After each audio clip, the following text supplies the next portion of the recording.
عندي بعض الأعراض الشائعة اللي منها بنعرف نقص الفيتامين. زي ايه؟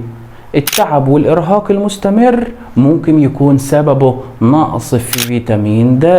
البقع الزرقاء على الجلد ممكن يكون سببه نقص فيتامين سي والصفائح الدموية. تشنجات في الساق ممكن يكون سببه نقص الكالسيوم أو المغنيسيوم. البقع البيضاء على الأظافر ممكن يكون سببها نقص الزنك وحمض المعدة. ظهور القشرة في الشعر ممكن يكون سببه نقص الأحماض الدهنية وأوميجا 3. ظهور الشعر الأبيض ممكن يكون سببه نقص عنصر النحاس. تشقق الشفاه ممكن يكون سببه نقص فيتامين B12.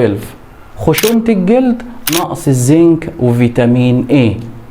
ضعف وتساقط الشعر ممكن يكون سببه نقص حمض الفوليك أو نقص الحديد.